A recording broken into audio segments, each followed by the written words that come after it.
Here we are again. We'll talk a little bit about models for changing behavior on this particular lecture and part. We're kind of extending this idea that we've been focusing on implicitly in the second section, which is really to look at and understand not just the individual, but starting to provide some context around the individual. And I really like these models because when you talk about behavioral change, you're talking about something that happens with the individual.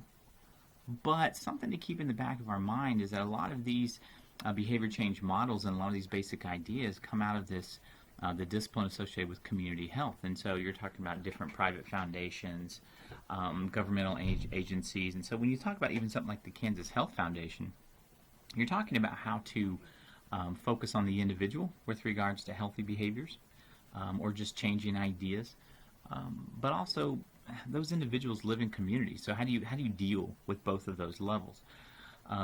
Sport and physical activity practitioners tend to work with communities and individuals simultaneously, and so this is again an opportunity to really focus on how the individuals are impacted by some of these community initiatives. A community initiative for us here in sport could be a corporate social responsibility initiative. And in many of your classes, you've talked about those. And corporate social responsibility, or CSR, really comes out of public relations and really kind of dovetails public relations, a little bit of marketing, public health, sociology, all these different things together. Well, all of these models, the whole idea was that they were to identify aspects of poor health, try to promote better health, which would ultimately create more positive communities and better environments for the individual. So the way of getting to the individual is by working through the community. The way to better the community is by bettering the individual. And that's kind of this whole oscillation back and forth between the individual and the community. Well, one of the oldest ones and kind of one of the most popular of these behavioral change models is the health belief model. And it was started back in the 50s. And it's really fairly simple. It's dang near commonsensical when you think about it. It was developed to understand why people do not adopt some sort of healthy behavior. Is there a reason behind it? And so it's really composed of just a few things. The person's belief that poor health, or maybe like a lack of physical activity or something like that, actually can affect them. Okay? And that is the threat right here. You combine that with, we always talk about, if you want to be someone who loses weight, we know you need to increase your physical activity and those types of things. Or you need to take in fewer calories, or you need to work out in particular ways. Well, oftentimes the effectiveness and the impact that these recommendations have on the individual, a lot of people want to work out the same way that maybe they have their entire life, and so as a result they don't see this new research as necessarily affecting them, so it would have a low impact on them. All right, so the perceived threat of whatever the health related issue is, how effective and how much they buy into what people are saying with regards of how to address this behavior, those two things will help to predict whether this person is going to engage in adopting those strategies such as better health and how to go about doing that and how to achieve that. So that's the health belief model. It's just these things right here. Now, the threat, understanding the impact that these recommendations have on you, that's going to be very, very complicated and more nuanced, okay? Because you're the effectiveness of these recommendations means you're taking into consideration how people eat, for example. And oftentimes we grow up with our parents, our family, kind of socializing us or teaching us, quote unquote, how to eat. Well, if you come out and you hear all this research and a bunch of people from the county saying, oh, no, this is red, this is bad, and that contradicts everything you've seen, then the likelihood that you're going to engage in behaviors that the county wants you to do in terms of being, healthier and that type of thing, it's just relatively low. And so the success rate is going to be relatively low. One thing I will make mention as well is all of these different models usually are going to be combined together. And that's a good idea because we'll talk about maybe how all these things work together near the end. Another one is the trans-theoretical model. And this really talks about the different stages of change that people go through and how they think about it. Okay, and this is something I know that personal trainers at the YMCA. They actually still use this stuff, and they teach it to the personal trainers that are hired and that type of thing. And it's really 6 stages. Now I know you say, well, there's more than 6 here, and we'll get to this section right here because that's kind of complicated. But it really starts with this pre-contemplation phase where you don't really know that there's an issue and you don't really recognize it. Okay, it's just not really on your radar. So if you're talking about, again, sort of keeping this whole idea of health, physical activity, maybe some weight problems that you're having that could potentially affect your health in a negative way, it's not even really on your radar. You don't even notice it. Contemplation, as you kind of move down here into this one, contemplation is where you're kind of back and forth. You're thinking about it, all right? You're riding the fence on whether you should do something, whether you should not do something. It's not an active phase. These are not active phases. The preparation is where you start, maybe you realize that you have some health issues or you want to do some things about your weight, change how you feel about yourself, that type of thing. And you've thought a lot about it. And now you want to start maybe, looking at some gyms, looking at some physical activity routines that might work well with your professional schedule, that kind of thing. Okay?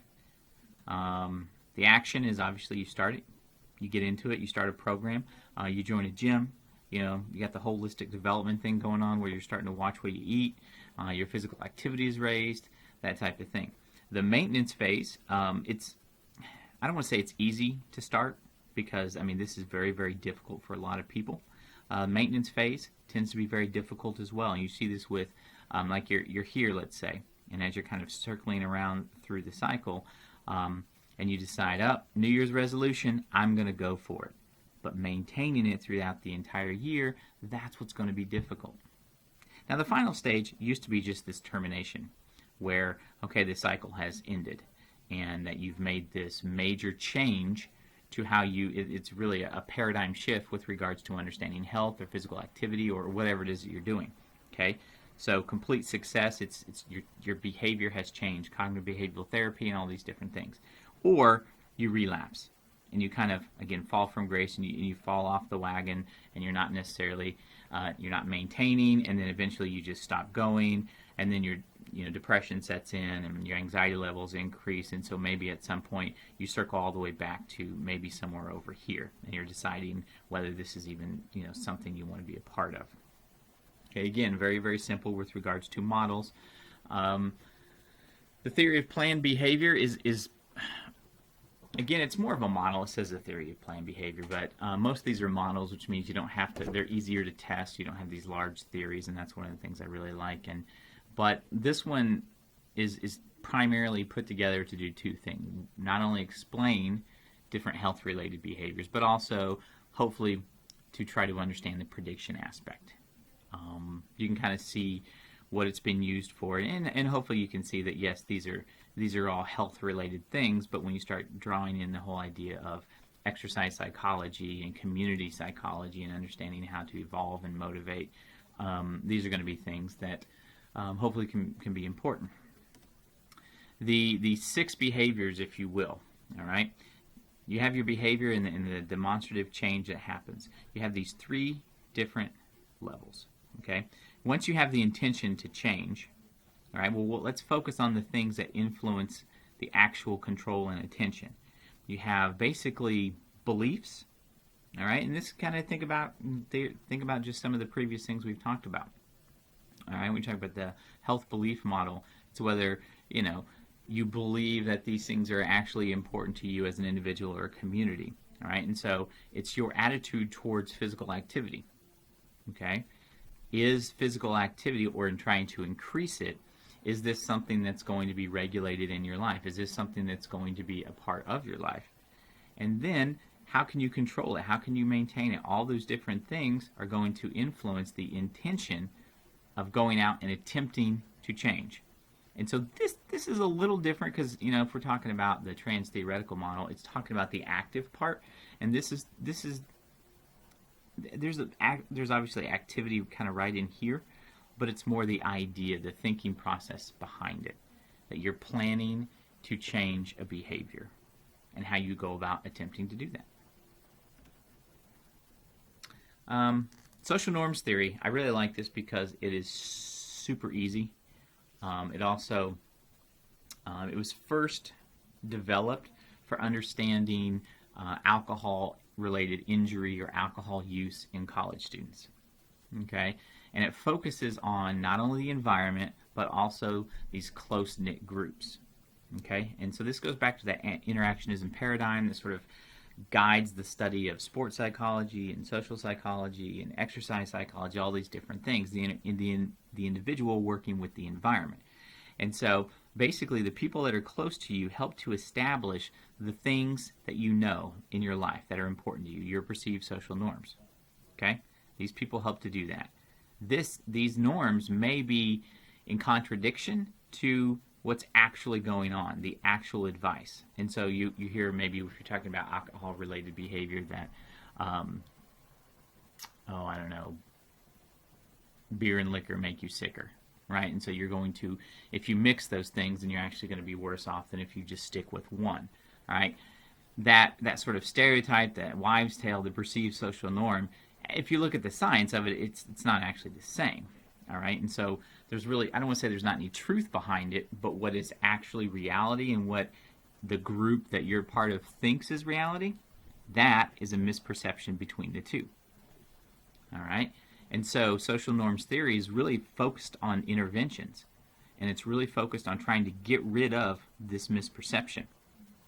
And that's why it's been so heavily used in PR campaigns. All right, if you think about ways of going out and trying to change behavior in communities, then that's what this does. This really focuses on different aspects of health, physical activity. Here's a small little video about the NFL Play 60, which is just a wonderful example of, that gap between what constitutes being physically active in terms of almost the science of it, and then socially, and think about how all these things really work together.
For the past 4 years, NFL Play 60 has been traveling the country, inspiring and helping the youth of America to be more active and healthy.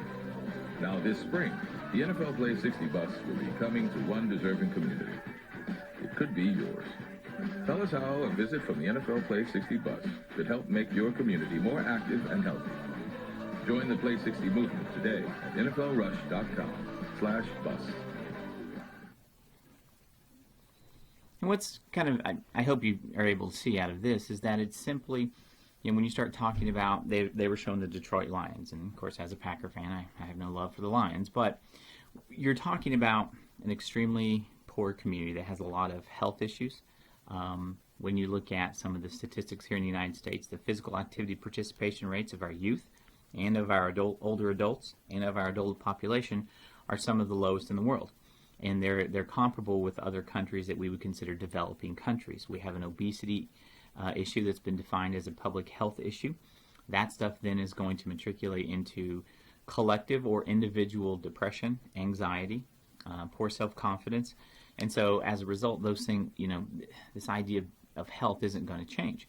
And so what you have here is just simply a recognition of that. And that's what social norms theory is talking about, is what is being done and what should be done. Sometimes there's a gap.